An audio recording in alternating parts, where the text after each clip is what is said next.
আমরা মাননীয় প্রধানমন্ত্রীর নির্দেশনায় শিক্ষা ব্যবস্থা যে হারানো ঐতিহ্য, যে হারানো গৌরব, সেটিকে আবার ফিরিয়ে আনতে চাই। আমরা সবসময় দেখেছি যে বিভিন্ন বৃত্তি পরীক্ষা যখন হতো উৎসমুখর পরিবেশে প্রতিটি স্কুলে ছাত্রছাত্রীরা খুব আনন্দের সাথে স্বতঃস্ফূর্তভাবে অংশগ্রহণ করত। আমরা চাই আবারও সেই সংস্কৃতি ফেরত আসুক।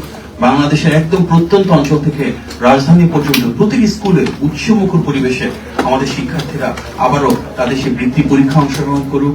প্রতিটি স্কুলে যেন সেটাকে নিয়ে তাদের স্বীকৃতি মিলে, সমাজে তাদের কাছে সেই মূল্যায়নটুকু ফুটে ওঠে এবং অভিভাবকত্ব, আন্তরিকতা এবং ভালোবাসা নিয়ে মাননীয় শিক্ষামন্ত্রীর নেতৃত্বে আমরা শিক্ষা মন্ত্রণালয়ের সাথে যারা রয়েছি, সংশ্লিষ্ট মন্ত্রণালয়, আমাদের শিক্ষার্থীদেরকে প্রেরণা জুগিয়ে যাব। ইতিমধ্যে মাননীয় প্রধানমন্ত্রীর নির্দেশনায় আমরা সিদ্ধান্ত নিয়েছি প্রতি বছর বৃত্তি পরীক্ষায় অংশগ্রহণকারী শিক্ষার্থীর সংখ্যা যেন আমরা বাড়াতে পারি, বৃত্তিপ্রাপ্ত শিক্ষার্থীদের সংখ্যা যেন আমরা অনেকটুকু বাড়াতে পারি এবং প্রতি মাসে তারা যে বৃত্তি পায় সেটি পরিমাণটুকু বাড়াতে পারি। আমরা আমাদের বাজেটে সেটাকে সেভাবে অ্যাকোমোডেট করছি। আমাদের মূল উদ্দেশ্য প্রতি বছর যেন আমরা আরো বেশি শিক্ষার্থীকে বৃত্তি প্রদান করতে পারি, তাদের আর্থসামাজিক অবস্থা আরো ভালো করতে পারি এবং রাষ্ট্রীয়ভাবে যেন তাদেরকে অনেক বেশি অনুপ্রেরণা, উদ্বুদ্ধ এবং ভালোবাসা দিয়ে আলিঙ্গন করতে পারি।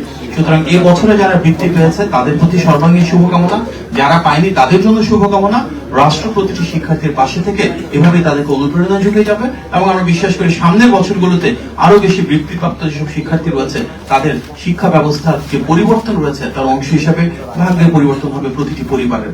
আমরা চাই আপনারাও এই যে সাকসেস স্টোরিগুলো তৈরি হচ্ছে বাংলাদেশের জুড়ে, অনেক শিক্ষার্থী আজকে বৃত্তি পেয়েছে, তাদের এই সাকসেসটুকু জাতির সামনে তুলে ধরেন। প্রত্যেকে যেন স্থানীয়ভাবে তাদের স্বীকৃতিটুকু পায়, প্রত্যেকটা এলাকায় যেন তাদেরকে সেই সম্মানটুকু দেওয়া হয়, সেগুলো আপনার গণমাধ্যমের যারা আমাদের ভাই বোনেরা রয়েছেন ওনারা নিশ্চিত করবেন। আপনার সবাইকে ধন্যবাদ। আসসালামু আলাইকুম।